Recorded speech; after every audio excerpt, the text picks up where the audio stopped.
Oke, terima kasih Mas Ojan atas waktunya. Mungkin saya, izin share screen terlebih dahulu ya.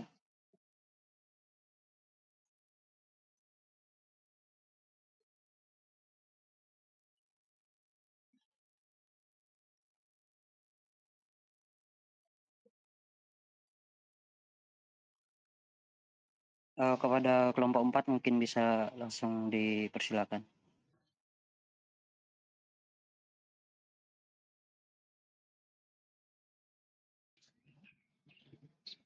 Assalamualaikum warahmatullahi wabarakatuh.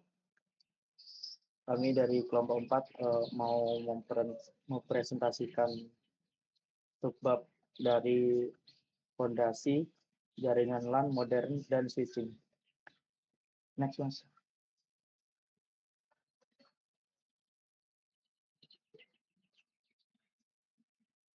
Dengan nama kelompok yang pertama Zaindi Ananda, Jody Feristiawan, Mahathir Muhammad, Syafri Krishna Ananta, dengan subbab judul desain jaringan hierarkis.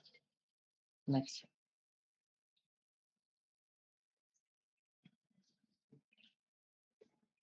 Apa itu desain jaringan hierarkis? Desain jaringan hierarkis adalah pendekatan perancangan jaringan komputer dengan membagi fungsi jaringan ke dalam beberapa lapisan. Tujuannya agar jaringan lebih terstruktur, mudah dipahami, dikelola, serta lebih tahan terhadap gangguan. Next.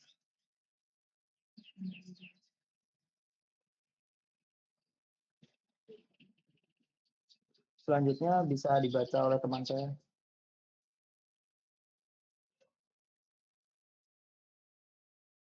Dapat 3 lapisan utama di jaringan hierarkis. Yang pertama, core layer.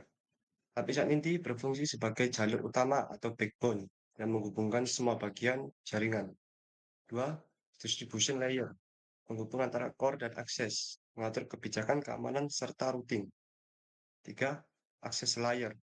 Lapisan paling bawah, tempat perangkat pengguna seperti PC, laptop, printer, ia terhubung langsung ke jaringan. Next.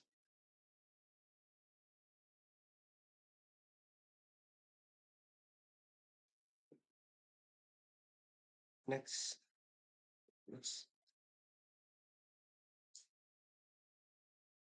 Core layer. Lapisan inti yang berfungsi sebagai tulang punggung jaringan, menyediakan koneksi berkecepatan tinggi dan jalur utama antara bagian jaringan. Fokus utamanya adalah performa, kecepatan, dan keandalan. Terdiri dari perangkat jaringan berkecepatan tinggi yang bertanggung jawab untuk mengalihkan paket secepat mungkin, menyediakan interkonektivitas antara perangkat lapisan distribusi, memberikan keandalan dan toleransi kesalahan untuk memaksimalkan kinerja. Ia juga memainkan peran penting dalam menghindari manipulasi paket intensiv CPU yang disebabkan oleh layanan keamanan atau ACL restriktif, klasifikasi kualitas layanan iOS, inspeksi, dan lain-lain. Baik, selanjutnya distribusi layer. Lapisan yang menghubungkan core dengan akses. Di sini dilakukan pengaturan kebijakan jaringan seperti routing, filtering, keamanan, dan pengeluaran traffic.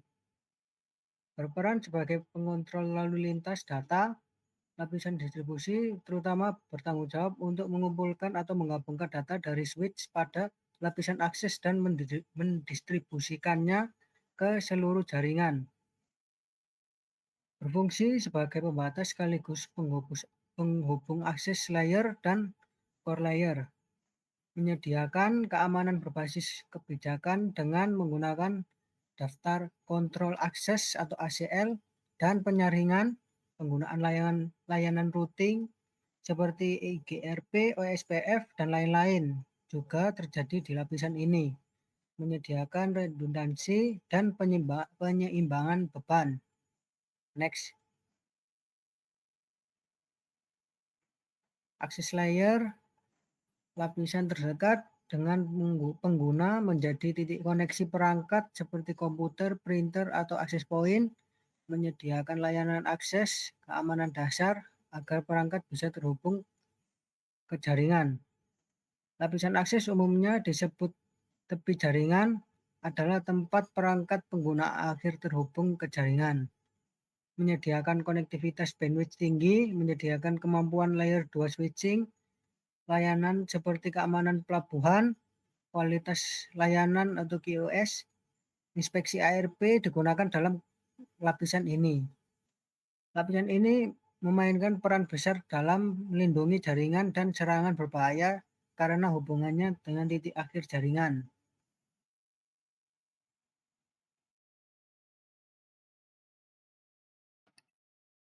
Selanjutnya yaitu manfaat menggunakan desain jaringan hierarkis. Desain jaringan hierarkis memberikan banyak manfaat dalam pengelolaan jaringan. Dengan pembagian fungsi ke dalam 3 lapisan, yaitu core, distribution, dan akses. Jaringan menjadi lebih terstruktur sehingga mudah dipahami, diterapkan, dan dikelola. Setiap lapisan memiliki peran yang jelas sehingga kinerja jaringan lebih optimal dan lalu lintas data dapat berjalan efisien tanpa saling membebani. Selain itu, desain ini meningkatkan keandalan karena kerusakan pada satu lapisan tidak langsung memengaruhi keseluruhan jaringan. Dari sisi keamanan, kebijakan dapat diterapkan di lapisan distribusi, sementara lapisan akses memastikan kontrol terhadap perangkat pengguna. Desain hierarkis juga memudahkan troubleshooting ketika terjadi masalah serta mendukung fleksibilitas dalam pengembangan sehingga jaringan dapat dengan mudah diperluas dan ditingkatkan sesuai kebutuhan. Untuk kesimpulannya yaitu desain jaringan LAN komputer berbasis hierarki seperti yang direkomendasikan oleh Cisco adalah solusi ideal untuk memenuhi kebutuhan komunikasi modern yang kompleks dan terus berkembang. Dengan struktur modular dan penggunaan perangkat Cisco yang handal, institusi pendidikan dapat membangun jaringan yang skalabel, aman, dan mudah dikelola.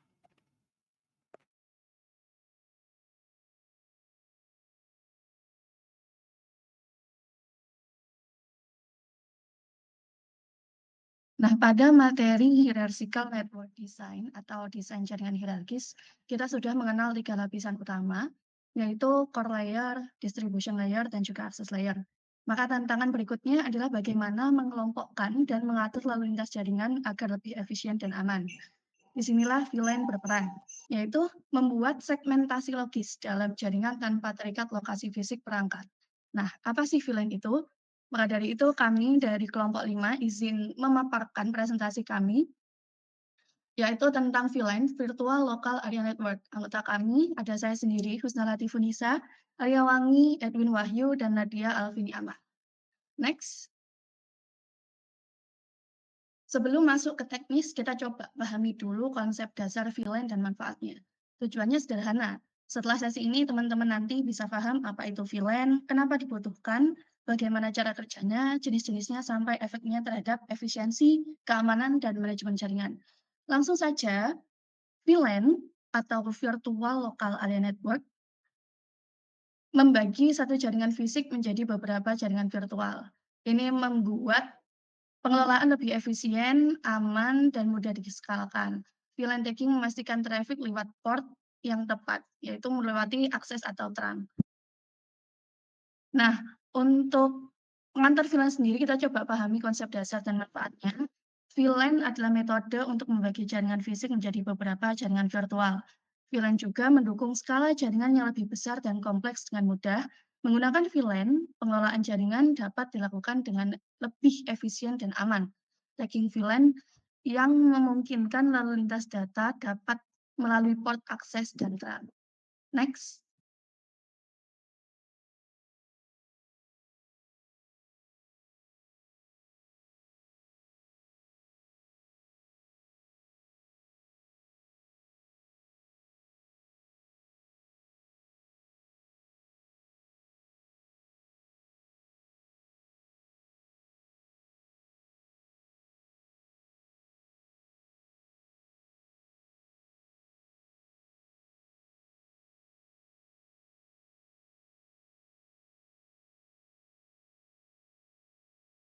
Alasan menggunakan VLAN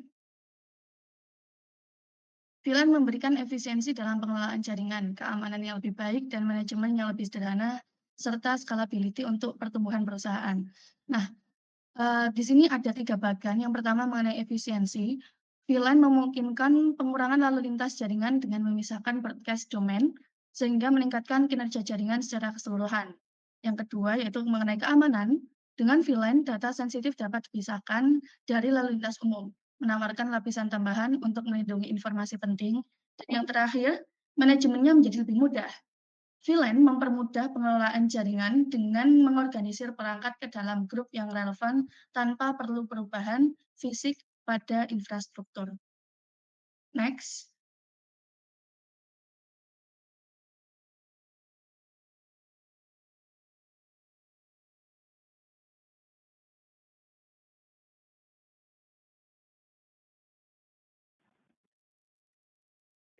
Jadi di sini ada 3 jenis VLAN dalam jaringan komputer.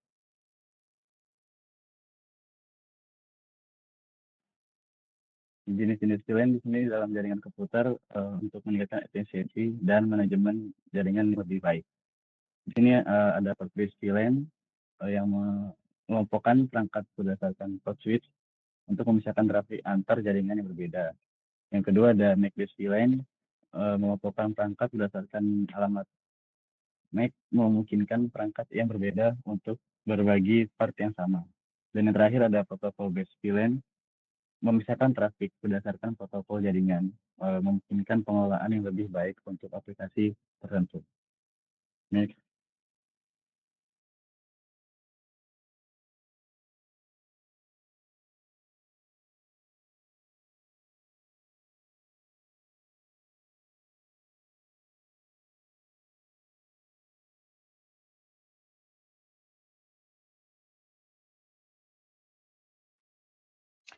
Oke, selanjutnya ada konsep VLAN tagging, akses versus trunk. Nah, dalam menyusun jaringan VLAN, penting untuk memahami perbedaan antara akses port dan trunk port.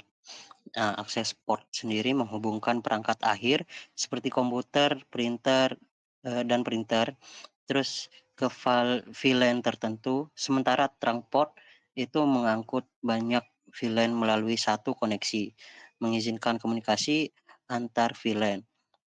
Nah, penggunaan yang tepat dari kedua jenis port ini membantu dalam mengatur dan mengelola lalu lintas jaringan secara efisien, serta memaksimalkan keamanan dan kinerja jaringan. Berikut adalah cara kerja VLAN. Sebelum itu, perlu dipahami bahwa dasar VLAN itu konsepnya memecah satu jaringan fisik. Misalnya ada satu switch dibagi menjadi beberapa jaringan logis yang berbeda. Nah, cara kerjanya di sini dalam VLAN itu broadcast hanya terjadi dalam VLAN yang sama. Setiap perangkat dalam VLAN menerima pesan broadcast sehingga mengurangi lalu lintas jaringan dan meningkatkan efisien. Sehingga di dalam VLAN yang lain yang tidak terhubung maka broadcast tidak akan terkirim. Selanjutnya di dalam router untuk inter VLAN tujuannya untuk komunikasi antar VLAN. Router digunakan. Nah, router mengarahkan lalu lintas antar VLAN dan menjaga keamanan dari pengiriman data yang tidak perlu. Selanjutnya dalam manajemen lalu lintasnya, VLAN memungkinkan manajemen lalu lintas yang lebih baik. Dengan memisahkan lalu lintas, administrator dapat mengoptimalkan penggunaan bandwidth dan meningkatkan kecepatan. Di dalam keamanan jaringannya, dengan VLAN, perangkat di satu VLAN tidak dapat mengakses perangkat di VLAN lain tanpa melalui router, sehingga meningkatkan keamanan jaringan secara keseluruhan. Nah, di sini ada contoh topologi VLAN untuk departemen perusahaan. Dalam gambar di sebelah kanan ini VLAN 10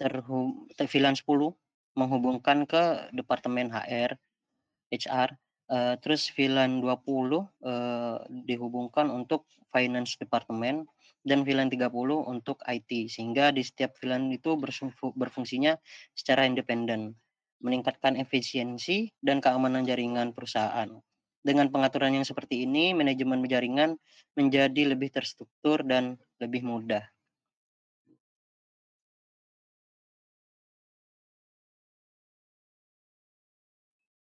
Baik, untuk selanjutnya ada kelebihan dan kekurangan virtualan atau VLAN. Untuk kelebihannya yaitu meningkatkan efisiensi jaringan dan pengelolaan sumber daya. Segmentasi jaringan itu adalah memisahkan jaringan tanpa perangkat fisik harus terpisah. Efisiensi biaya, jadi tidak perlu beli switch terpisah. Meningkatkan keamanan, di mana traffic antar VLAN tidak bisa langsung berkomunikasi kecuali melalui router atau firewall.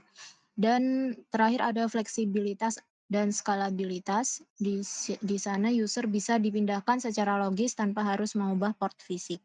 Untuk kekurangan VLAN, membutuhkan perangkat yang mendukung VLAN, konfigurasi lebih rumit, tergantung jaringan utama, di mana seluruh VLAN akan terkena dampak jika jaringan utama bermasalah, kinerja DHCP bisa terganggu, dan keamanan terbatas, jadi tidak mampu mengamankan aliran data.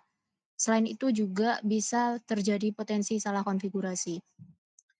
Selanjutnya ada perbandingan jaringan tanpa VLAN dan dengan VLAN, di mana dengan VLAN ini perangkat dipisahkan ke dalam beberapa domain, meningkatkan efisiensi dan meminimalisir lalu lintas yang tidak perlu. Broadcast hanya berlaku dalam VLAN masing-masing, lebih efisien, meningkatkan keamanan antar VLAN tidak bisa langsung berkomunikasi tanpa routing, lebih fleksibel, pemindahan user antar divisi cukup ubah konfigurasi VLAN, tidak perlu pindah switch, cocok untuk jaringan menengah besar seperti kampus perusahaan. Dan untuk tanpa VLAN, dalam jaringan tanpa VLAN ini semua perangkat terhubung ke satu domain siaran, menyebabkan kemacetan dan mengurangi performa. Lalu broadcast-nya menyebar ke semua perangkat di jaringan, tidak ada pemisahan antar departemen atau divisi, cocok untuk jaringan kecil, contohnya rumah atau kantor kecil. Dan perbandingannya seperti terlihat di layar, ini broadcast-nya untuk tanpa VLAN itu ada satu untuk semua port, dan kalau dengan VLAN itu terpisah per VLAN. Untuk keamanannya lemah, yang tanpa VLAN itu lemah, semua bisa saling akses, dan keamanan dengan VLAN lebih aman, antar VLAN terisolasi. Lalu efisiensi trafik untuk tanpa VLAN itu trafik broadcast menumpuk. Jika dengan VLAN broadcast terbatas di VLAN masing-masing. Untuk fleksibilitasnya, jika tanpa VLAN harus pisah switch fisik kalau mau dipisah. Dan dengan VLAN cukup konfigurasi VLAN di switch. Untuk skalabilitas, tanpa VLAN itu kurang baik, makin banyak user makin padat, dan jika dengan VLAN lebih terkontrol, bisa ratusan VLAN. Untuk biaya perangkat, jika tanpa VLAN bisa pakai switch yang murah, dan jika dengan VLAN perlu switch yang mendukung VLAN. Untuk kompleksitas, tanpa VLAN lebih sederhana, plug and play, lalu jika dengan VLAN lebih rumit, butuh konfigurasi. Oke, next. Untuk kesimpulan, VLAN meningkatkan efisiensi, keamanan, dan fleksibilitas. Dalam dunia jaringan komputer, VLAN menawarkan solusi cerdas untuk meningkatkan efisiensi dan keamanan. Dengan memisahkan trafik dalam segmen yang lebih kecil, VLAN membantu mengurangi kemacetan jaringan dan meningkatkan manajemen sumber daya. Keberadaan VLAN juga memungkinkan organisasi untuk menyesuaikan jaringan sesuai kebutuhan bisnis, sehingga fleksibilitas dan skala dapat terjaga.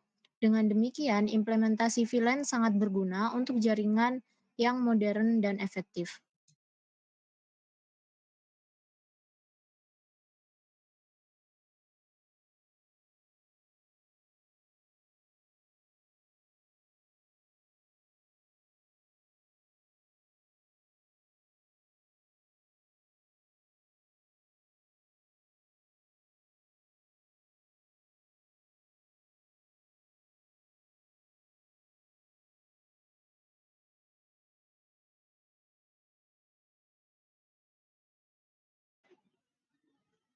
Baik, terima kasih. Sebelumnya kami dari kelompok 7 akan menjelaskan materi terkait fondasi jaringan LAN modern dan switching dengan subbab Spanning Tree Protocol atau SDP dalam jaringan komputer.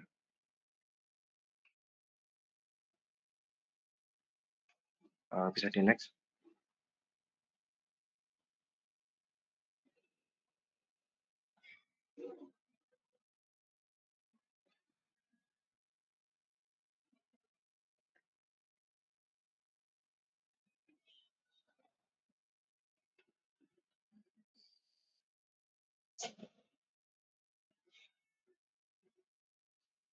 Operator boleh di next.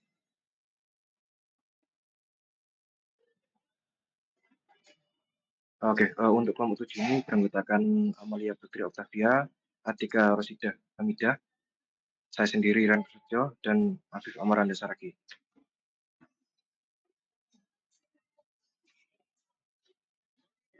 Untuk definisi dasar STP ini sendiri adalah protokol jaringan yang digunakan pada perangkat switch untuk mengatur alur lalu lintas data. Nah, masalah yang biasa diatasi STP ini biasanya ketika terjadi looping atau perputaran data, STP ini berperan untuk menghentikan looping tersebut pada switch.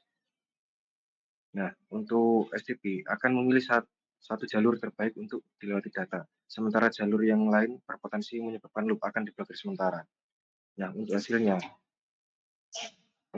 STP jaringan menjadi lebih aman, stabil, dan efisien karena data bisa mengalir dengan lancar tanpa risiko macet atau crash.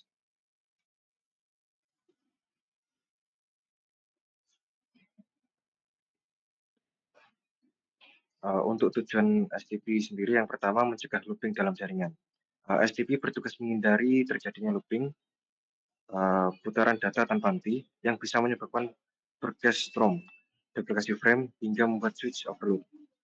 Lalu menentukan jalur terbaik untuk data. Dari banyak jalur yang tersedia, STP akan memilih satu jalur utama dengan biaya atau path cost paling rendah sehingga data bisa sampai tujuan dengan cara yang lebih efisien.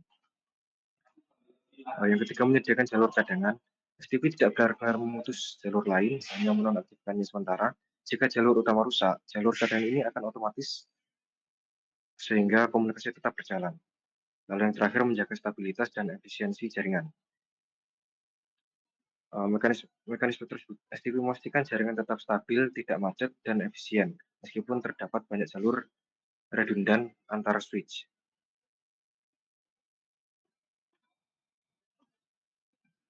Oke, akan dilanjutkan oleh teman saya.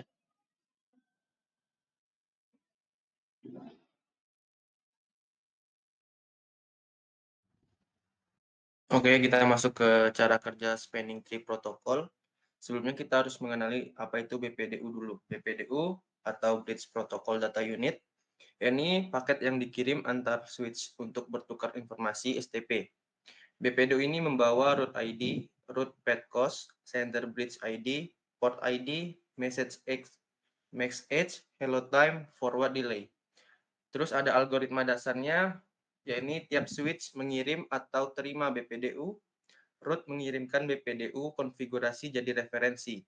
Switch menghitung path cost ke root lewat setiap port. Port dengan biaya terendah menjadi root port. Bisa kita lihat di tabel ada 3. Belum mas. Bisa kita lihat di tabel ada design port, root port, sama block port. Di sini saya ingin menjelaskan yang pertama ada root port. Root port adalah port pada setiap switch non-root yang digunakan sebagai jalur utama menuju root bridge. Nah, root bridge-nya ini yang hijau. Hanya ada satu root port pada setiap switch. Port ini dipilih berdasarkan jalur dengan biaya atau path cost paling kecil. Tujuannya adalah supaya setiap switch punya rute paling efisien untuk mencapai root bridge. Yang kedua ada design port. Nah, design port adalah port yang dipilih sebagai jalur aktif pada setiap segmen jaringan. Port ini selalu dalam kondisi forwarding untuk mengirim dan menerima frame. Tujuannya adalah memastikan setiap segmen jaringan memiliki satu jalur terbaik menuju root bridge. Terus ada block port. Block port ini port yang sengaja dinonaktifkan untuk forwarding supaya tidak terjadi looping dalam jaringan. Meskipun diblokir, port ini tetap mendengarkan BPDU dan jika jalur utama gagal, port ini bisa otomatis aktif sebagai jalur cadangan. Tujuannya jelas, yaitu mencegah loop sekaligus menyediakan jalur backup. Jadi kesimpulannya, root port adalah jalan utama dari switch menuju root bridge. Terus design port, jalur aktif yang mewakili segmen. Dan block port adalah pengaman untuk mencegah looping. Dengan adanya 3 peran port ini, STP bisa menjaga jaringan tetap stabil, bebas loop, dan tetap memiliki backup jalur. Nah, setelah ini bakal dijelaskan evolusi dari STP, yaitu RSTP yang akan dijelaskan oleh teman saya. Baik, selanjutnya adalah RSTP. Apa itu RSTP? RSTP adalah singkatan dari Rapid Spanning Tree Protocol. RSTP merupakan versi pengembangan dari Spanning Tree Protocol atau STP, yang dirancang untuk mempercepat proses konvergensi jaringan ketika terjadi perubahan topologi. RSTP secara resmi dikenal sebagai IEEE 802.1W. Next.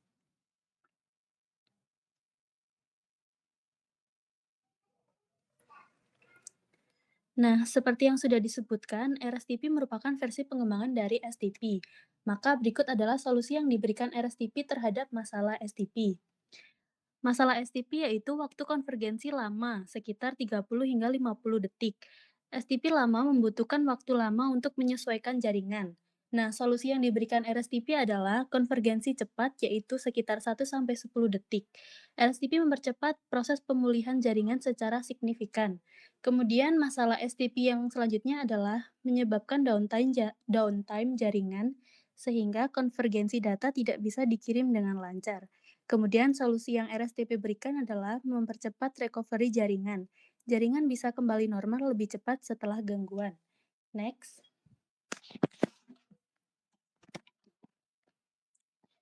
Nah, yang berikutnya adalah cara kerja RSTP, yaitu yang pertama, port rules dan states yang disederhanakan. RSTP mengurangi jumlah status port dari 5, yaitu blocking, listening, learning, forwarding, disable, menjadi 3, yaitu discarding, learning, dan forwarding. Kemudian yang kedua, peran port, yaitu ada root port yang mengarah ke root switch, designated port yang meneruskan data, serta alternate dan backup port yang berfungsi sebagai cadangan. Kemudian ada edge port, yaitu yang bisa langsung aktif dan meneruskan data tanpa harus menunggu proses delay. Kemudian yang keempat, mekanisme proposal dan agreement. Ketika ada perubahan di jaringan, switch akan saling mengirim pesan proposal dan agreement. Dengan cara ini, switch bisa cepat menyetujui perubahan. Yang kemudian yang kelima, recovery cepat. Jika link utama gagal, RSTP langsung mengaktifkan port cadangan sehingga jaringan tetap berjalan lancar. Yang keenam, kompatibel dengan STP lama. RSTP juga bisa bekerja bersama protokol STP lama. Jadi kita bisa mengupgrade jaringan secara bertahap tanpa harus mengganti semua perangkat sekaligus. Next. Kemudian yang selanjutnya adalah keunggulan dan kelemahan RSTP. Untuk keunggulan RSTP konvergensi cepat, waktu pemulihan hanya 1-10 detik. Kemudian minim downtime, jaringan tetap stabil saat perubahan topologi. Kemudian efisien kelola link redundan, yaitu memanfaatkan link cadangan tanpa loop. Kemudian kompatibel dengan STP lama, yaitu mudah diimplementasikan secara bertahap. Namun RSTP juga memiliki kelemahan, yaitu yang pertama, tidak menghilangkan loop sepenuhnya. RSTP mencegah loop, tapi masih bergantung pada konfigurasi yang benar. Yang kedua, kompleksitas konfigurasi. Pengaturan port dan peran bisa membingungkan bagi pemula. Yang ketiga, RSTP tidak cocok untuk jaringan yang sangat besar. Pada jaringan yang sangat besar, konvergensi tetap bisa lambat. Selanjutnya, masih memerlukan waktu konvergensi. Meski cepat, RSTP tidak instan dalam merespon perubahan. Dan yang terakhir, ketergantungan pada perangkat yang mendukung RSTP. Perangkat lama yang hanya mendukung STP bisa membatasi performa. Selanjutnya.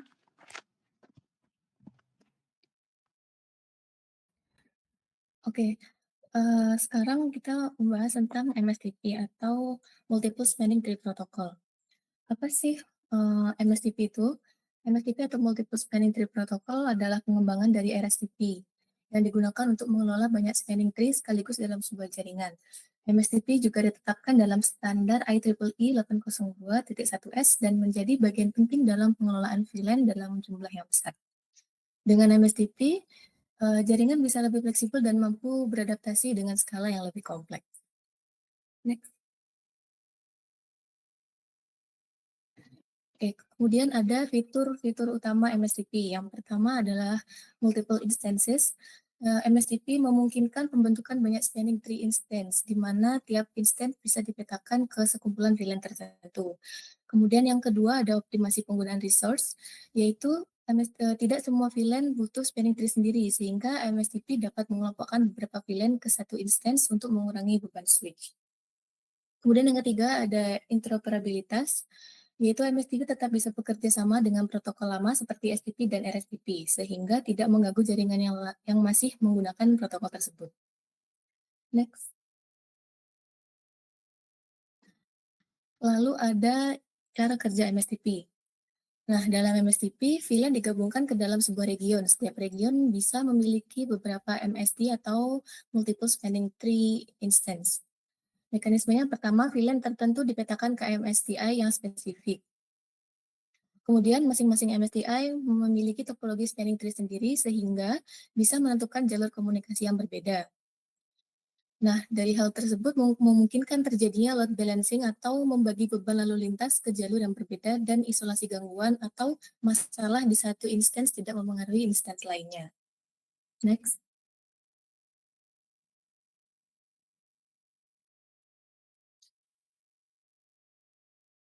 Next. Oke.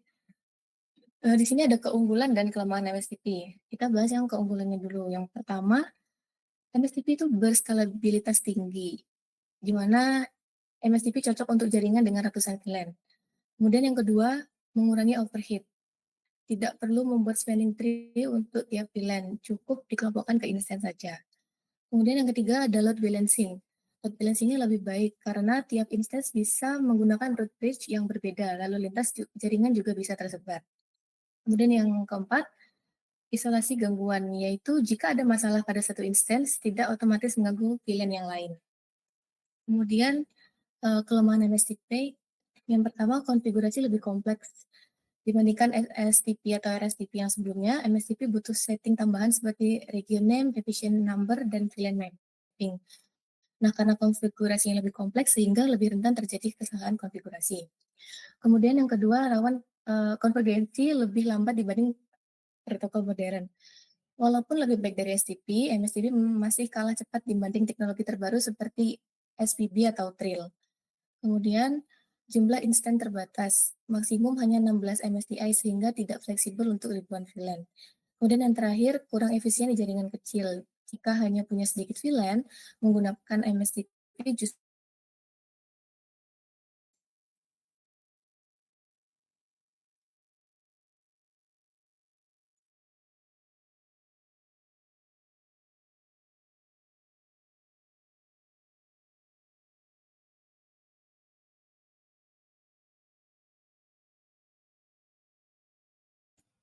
yuk, bisa di next di yang kesimpulan.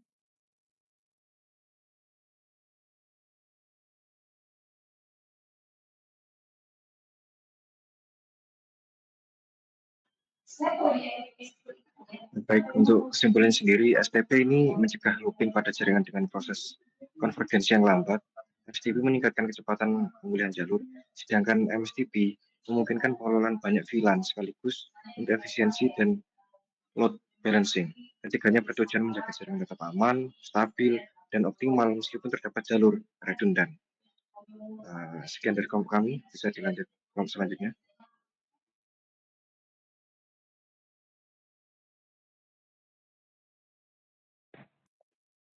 Oke. Kelompok kami dari kelompok 6 akan menjelaskan tentang redundancy dan high availability. Sebelum melanjutkan ke penjelasan, izinkan kami memperkenalkan diri terlebih dahulu. Perkenalkan, saya Kirana Juta Putri Liadian. Next, Mas. Oke, nama saya Kirana Juta Putri Liadian. Kemudian ada Naili Dwi Fitria, Indana Aulia Zulfa, dan Ignatia Dewi Yulia Izati. Oke, next. Yang pertama redundansi. Redundansi sendiri merujuk pada duplikasi data atau sistem yang bertujuan untuk meningkatkan keandalan. Konsep dasar redundansi adalah mencegah kehilangan data dan minimalisir downtime. Dengan memiliki lebih dari satu salinan data atau sistem, resiko kehilangan informasi penting akibat kerusakan hardware, kesalahan perangkat lunak, atau bahkan bencana alam dapat diminimalisir. Singkatnya, redundansi ini adalah membuat cadangan untuk jaga-jaga agar sistem tidak down. Kemudian high availability atau ketersediaan tinggi. High availability adalah suatu sistem yang dirancang untuk beroperasi secara terus-menerus dan mendekati 100% tanpa waktu henti atau downtime akibat kegagalan sistem, bencana, atau lonjakan beban. Tujuannya adalah untuk menjaga kelangsungan operasional dan meminimalkan kerugian finansial serta gangguan bagi pengguna. Contoh sistem high availability sendiri yaitu e-commerce yang biasanya kita pakai sehari-hari. Nah, redundansi itu bagian atau mekanisme dari high availability itu sendiri. Oke, next.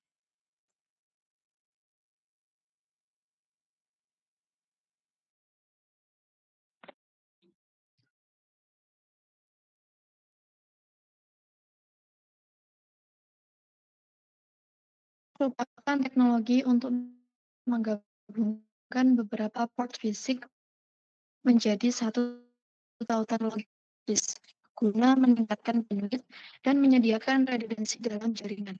Teknologi ini juga dikenal sebagai port channel dan berfungsi sebagai pipa virtual tunggal yang dapat menahan kegagalan satu tautan fisik tanpa mengganggu koneksi keseluruhan.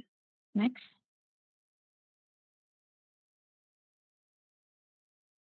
Next. Oke. Selanjutnya ada LACP atau Link Aggregation Control Protocol. LACP adalah protokol standar yang didefinisikan oleh IEEE 802.3 AD.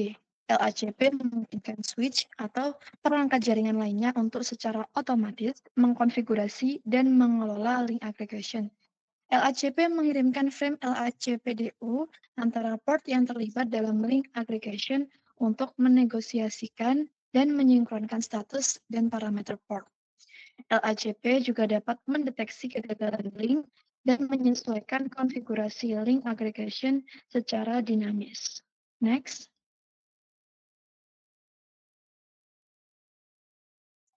Selanjutnya ada PAGP atau Port Aggregation Protocol, yakni proprietary milik Cisco yang digunakan untuk mengotomatisasi proses pembentukan AV channel. Dengan kata lain, PAGP membantu switch Cisco bernegosiasi agar beberapa port fisik bisa digabungkan menjadi satu tautan logis atau AV channel.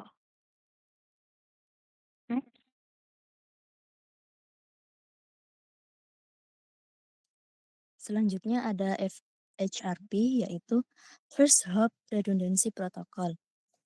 FHRP merupakan sekumpulan protokol yang digunakan untuk menyediakan gateway default cadangan pada jaringan lokal. Adapun tujuan FHRP yaitu yang pertama menjamin high availability di level gateway, yang kedua mencegah single point of failure pada router gateway, dan yang ketiga memberikan failover otomatis jika gateway utama gagal. Next.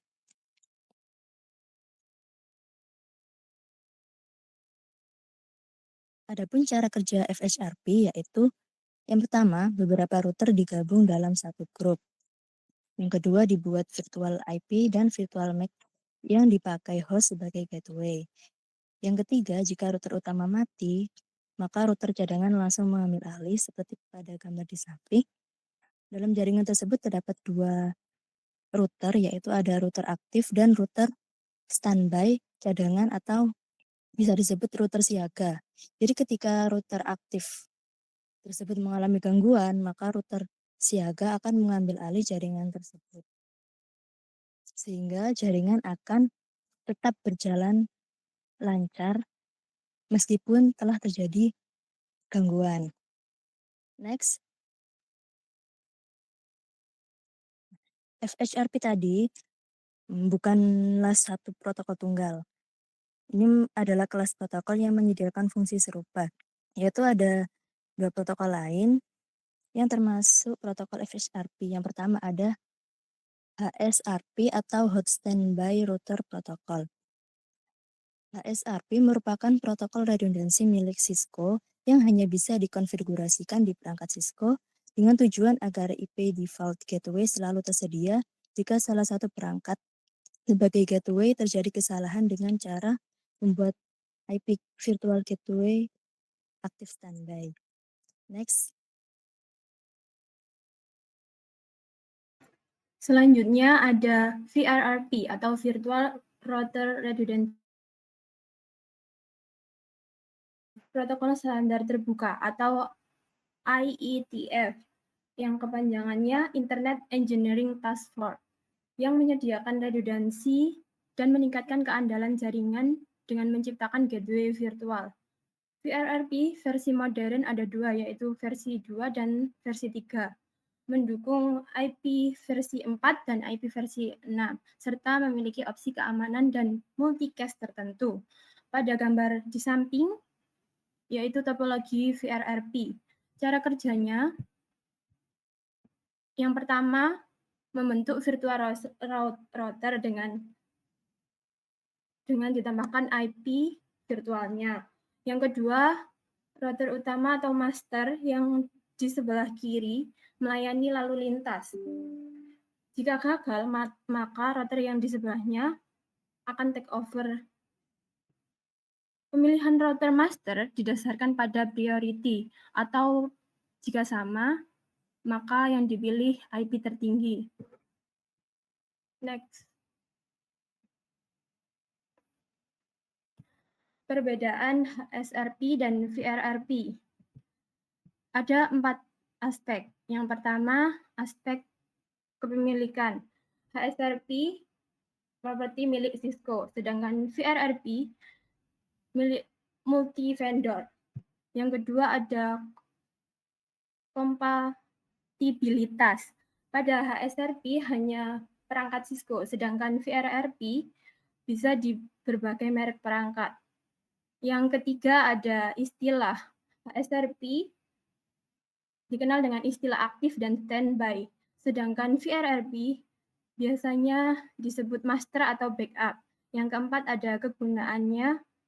HSRP cocok jika semua perangkat Cisco, sedangkan VRRP cocok di jaringan campuran vendor. Next.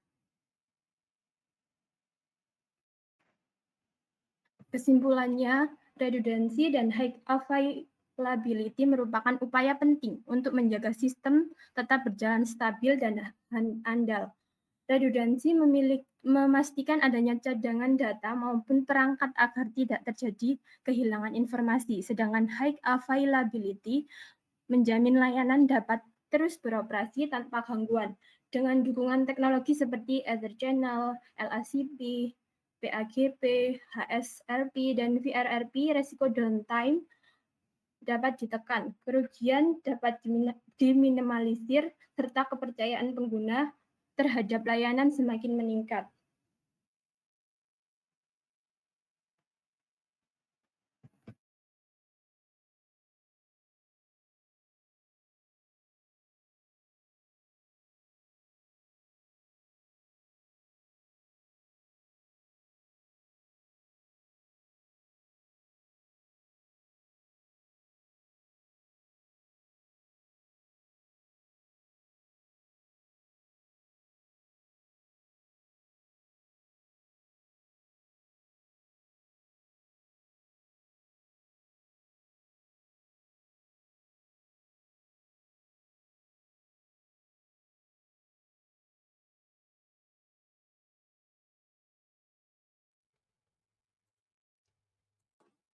Oke, sekian dari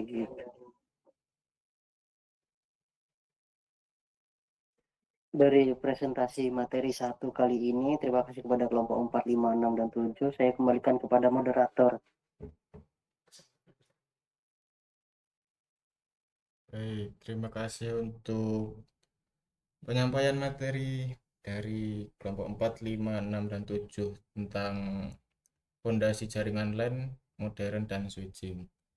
Untuk sesi kali ini saya buka untuk sesi diskusi, bisa diajukan mungkin 3 pertanyaan ya untuk materi 1 ini di minggu kedua. Untuk yang ingin bertanya silahkan. Baik, Elani silakan. Baik, sebelumnya terima kasih atas waktu dan kesempatannya. Perkenalkan, saya Nelani Safatia Swativa dengan NIM 2205097-403. Di sini saya izin bertanya pada sub 1 di desain jaringan hierarkis dan juga di bagian virtual LAN atau VLAN yang didesain jaringan hierarkis.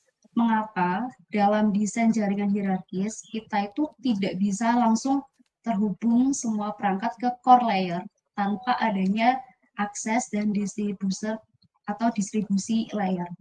Yang kedua, yang di virtual LAN itu apa yang kiranya terjadi jika kita ada trunking di dalam konfigurasi yang tidak benar pada link antar switch. Terima kasih.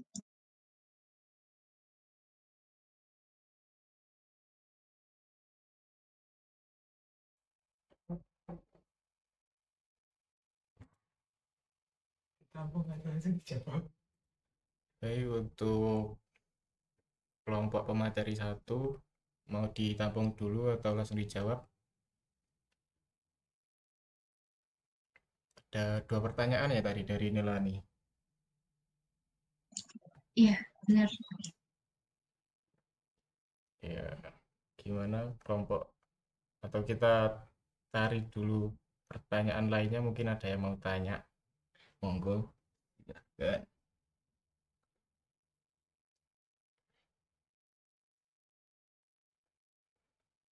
Ono ya, Nek.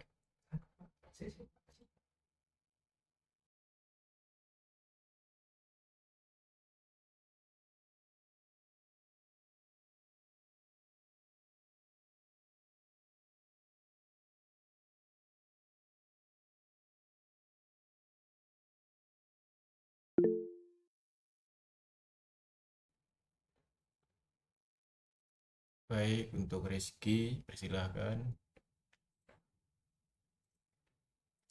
Baik, terima kasih Mas. Izin mau bertanya tentang VLAN sih Mas. Jika sebuah perusahaan menggunakan lebih dari 50 VLAN pada infrastruktur jaringannya, tantangan apa sih yang muncul dalam hal manajemen VLAN dan skala jaringan? Baik, terima kasih.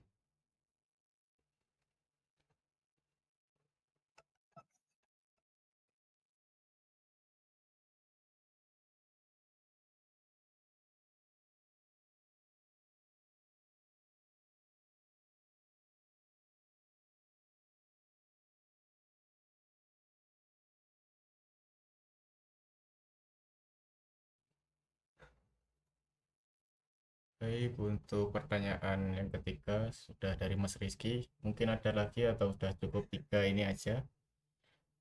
Kalau sudah, silakan untuk pemateri dari kelompok 4567 untuk menjawab.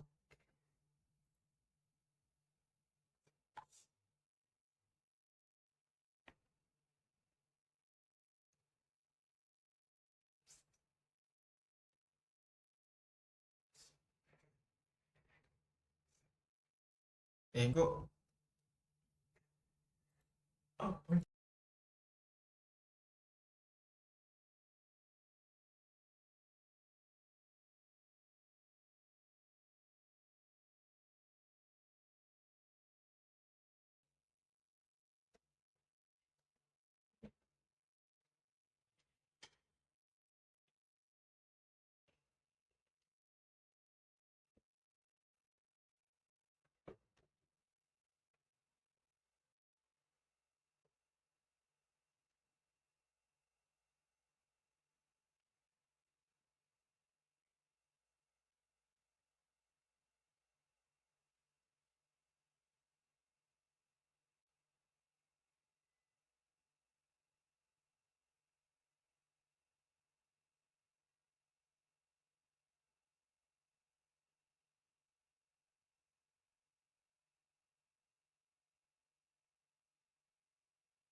Untuk pertanyaan pertama yang ditanyakan oleh Kak Melani, mengapa desain jaringan hierarkis tidak bisa terhubung ke core layer tanpa adanya distribusi layer?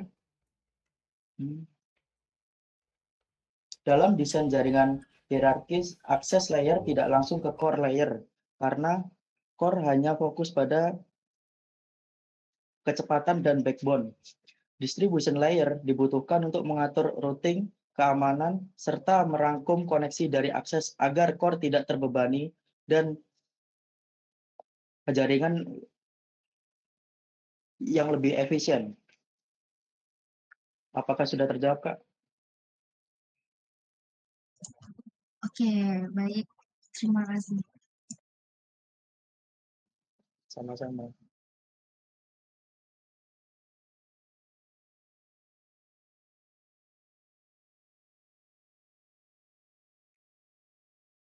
Izin menjawab untuk pertanyaan Mbak Nelani tentang apa yang terjadi jika ada trunking di dalam konfigurasi yang tidak benar. Nah, kalau ada trunking di konfigurasi, biasanya itu nanti yang pertama, komunikasi antar VLAN itu gagal. Perangkat di VLAN berbeda, tidak bisa saling terhubung kan. Nah, di sisi lain ada kemungkinan data nyasar. Paket dari satu VLAN bisa masuk ke VLAN yang lain. Nah, ini nanti beresiko mengganggu keamanan. Dan mungkin nanti akan terjadi jaringan error yang mana koneksi bisa putus, lambat, atau terjadi broadcast down. Jadi, untuk yang terjadi jika ada trunking dalam konfigurasi yang tidak benar, bisa jadi jaringannya nanti tidak stabil dan tidak aman. Seperti itu. Nah, mungkin untuk antisipasinya atau solusinya, bisa dengan beberapa hal, yaitu yang pertama cek mode port, pastikan 2 ujung port sama-sama di-set terang. Terus yang kedua, cek VLAN yang di-allow. Jadi, pastikan VLAN yang dibutuhkan sudah di-allow atau dinyalakan lewat terang. Nah, terus yang ketiga, samakan nanti VLAN. Pastikan di kedua switch itu harus sama. Dan yang terakhir, verifikasi konfigurasi. Seperti perintah dan lain-lain itu di-ping atau diuji kembali untuk konektivitasnya. Seperti itu. Terima kasih.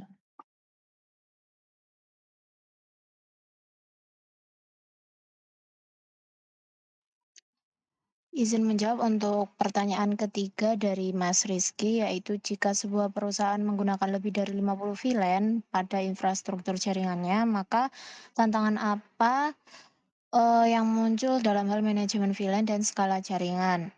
Izin menjawab, jadi tantangannya yang muncul itu di antaranya ada manajemen rumit. Jadi semakin banyak VLAN, semakin sulit mengatur dan menjaga konsistensi konfigurasi. Lalu beban perangkat, inter-VLAN, routing semakin berat dan bisa menurunkan performa switch atau router. Lalu ketiga itu dalam hal keamanan, makin banyak VLAN maka makin sulit memastikan aturan keamanan berjalan dengan baik. Lalu yang keempat ada troubleshooting-nya susah, yaitu mencari error di jaringan lebih kompleks karena terlalu banyak. Lalu yang kelima itu tanpa butuh dokumentasi. Jadi jika tanpa catatan yang jelas, maka akan mudah terjadi salah penggunaan VLAN. Singkatnya, tantangannya itu ada di kompleksitas, performa, dan keamanan. Lalu dari tantangan itu apa sih solusinya? Untuk solusinya itu menggunakan manajemen yang terpusat atau otomatisasi, misalnya menggunakan FTP, SDN, atau tools konfigurasi yang konsisten. Lalu ada solusi selanjutnya itu ada menggunakan segmentasi jaringan cerdas. Jadi jangan asal tambah VLAN tetapi mengelompokkan sesuai fungsi atau divisi penting terlebih dahulu.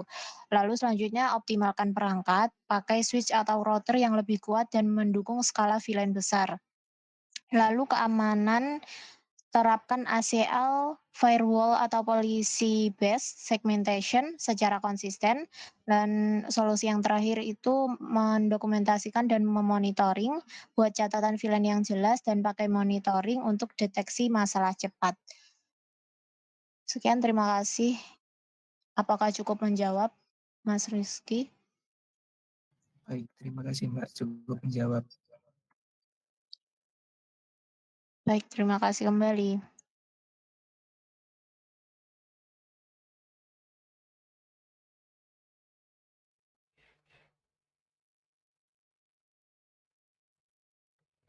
Baik, terima kasih untuk teman-teman yang sudah bertanya dan jawabannya dari pemateri kelompok 1.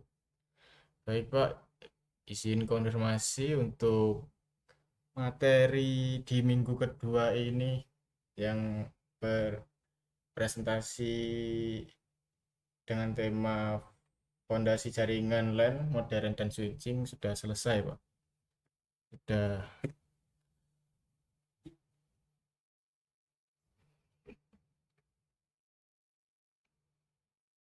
di akhir acara dan sudah selesai sesi diskusinya Pak.